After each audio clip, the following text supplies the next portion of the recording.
upending 4 decades of U.S. foreign policy. But the idea that the U.S. would be closer, have closer relations with Taiwan is not really unprecedented. I've been talking with some former diplomats who follow Taiwan, and they say that when an incoming Republican administration is taking office, there is an effort to try to elevate the relationship with Taiwan over China. Ronald Reagan invited a Taiwanese delegation to his inauguration, so it's not unprecedented, but these diplomats say that the relationship with China is really too important for this to go much further. Elise Labott, appreciate the reporting. We're just getting word about a potential response from China. CNN White House correspondent Michelle Kaczynski joins me on the phone with more on that. So what have you heard, Michelle?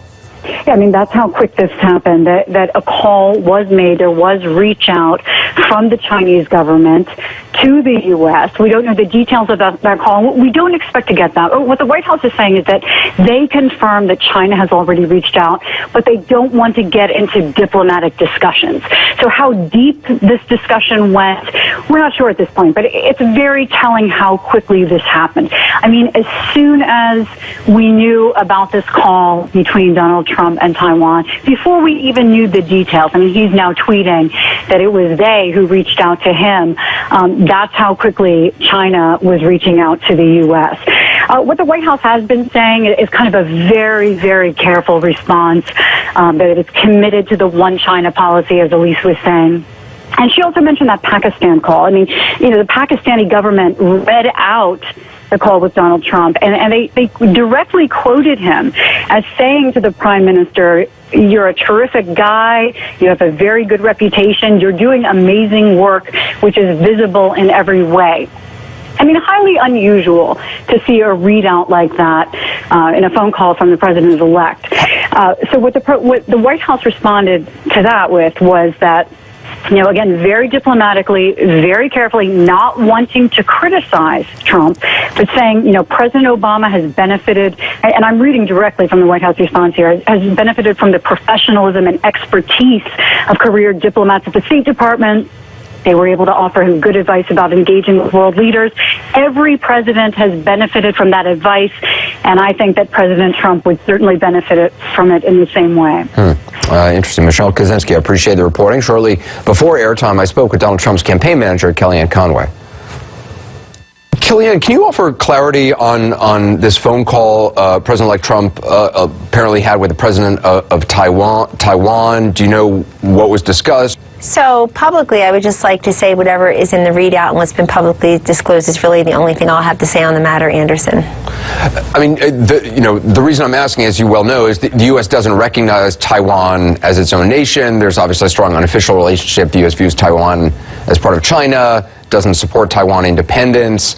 U.S. president hasn't apparently spoken to a leader of Taiwan since 1979. I think there's a tweet now from the Democratic Senator Chris Murphy, who said these are major pivots in foreign policy without any plan. That's how wars start. Can you say if this does signal some sort of a shift in the president-elect's strategy vis-a-vis China or Taiwan? Well, it sounds like Senator Murphy's tweet is pretty incendiary and does not signal much of a shift from what seems to be the doctrinaire Democratic response to the election results. I mean, this is how wars are starting, and it's a major policy shift because he had a phone call. That's pretty negative and pretty presumptuous. But there is a widespread belief that this is something which China takes very seriously, and this has been longstanding U.S. policy toward China not to recognize Taiwan. Right? But again, I can't discuss anything beyond what's been publicly said, and I won't do that. And this is the president-elect. This will be his administration. He'll be commander-in-chief, and he'll be president of the United States imminently now. And he either will disclose or not disclose the full contents of that conversation, but he's well aware of what U.S. policy has been. There have been questions raised about the briefing materials that President-elect Trump has used in phone calls with world leaders, whether or not he's used State Department briefing booklets and information and the expertise of people in the State Department that's been available to him. Can you confirm if he did consult that before this phone call?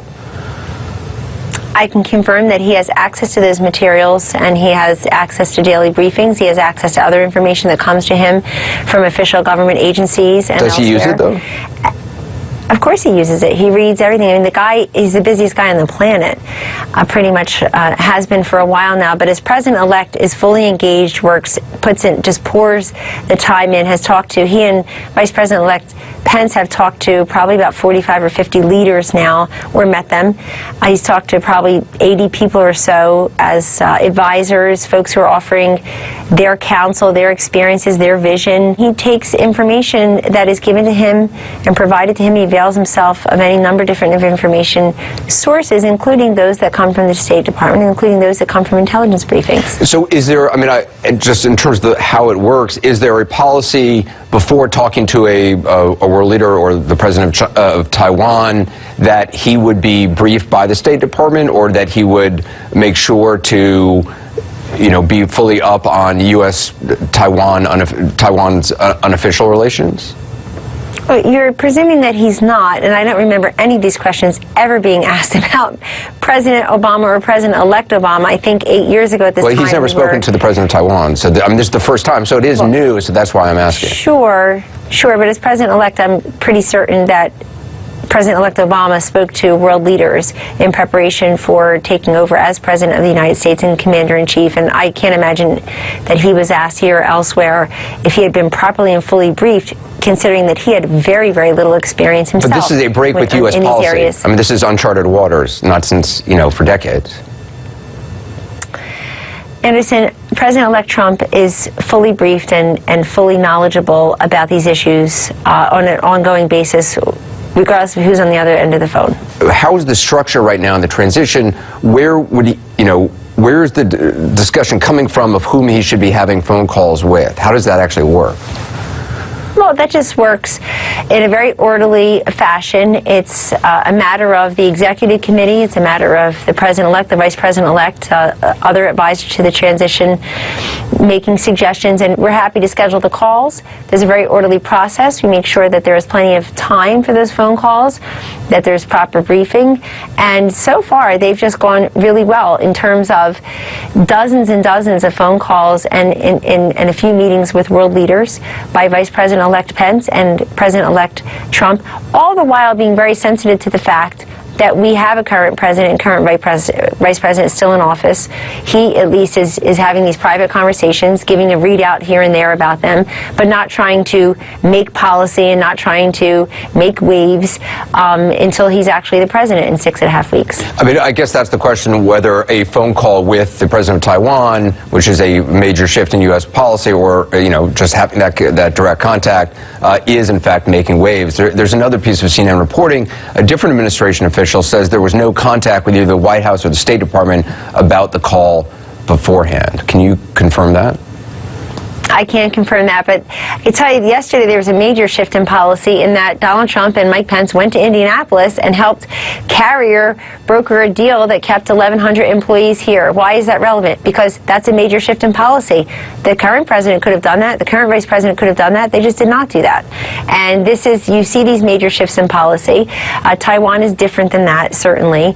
But I can't confirm particular intimate details of phone calls that are being had between the president-elect and world leaders. I just won't do it. And obviously we did a lot of reporting on that yesterday, particularly as well as both President-elect Trump and Vice President-elect Pence, their thank you to the beginning of their self-described thank you tour.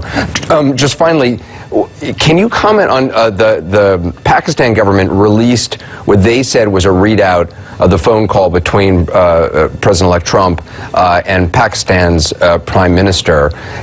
It was a one-sided readout. It was only allegedly what Donald Trump had said, not what the Pakistan Prime Minister had said. Was that accurate? And does it? I mean, it was very unconventional for Pakistan to do that. It was a protocol. Was that something which was concerning to the president-elect? Well, we prefer that any time something like that is done, that you get the full benefit of the entire conversation, to the extent that both sides had agreed to a readout. But again, he's having these phone calls, he's having these meetings. He will do that again as president with world leaders, certainly, as will Vice President Pence. But in the meantime, I mean, you know, beyond what is publicly disclosed, I just cannot disclose anything further than that. It would be highly inappropriate for any of us to do that. So I'm going to have to stick with that. I can talk about a lot of aspects of the transition, can talk about many aspects of the campaign manager forum in Harvard last night. It can talk about a number of different policies that the president-elect is very focused on for his first 100 days when he gets to Washington.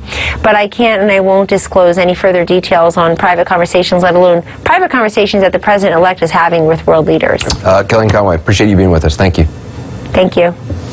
I continue to ask Kellyanne Conway some questions about that Harvard symposium from yesterday. We're putting the full interview online at ac360.com. Much more ahead on the implications of the president-elect breaking with decades of U.S. diplomatic practice. I'll speak with Fareed Zakaria and Ivan Watson about why even a phone call with the president of Taiwan is, in fact, a big deal. That's next. And later, an incredible story from Mississippi State University. A young couple in love recruited by ISIS.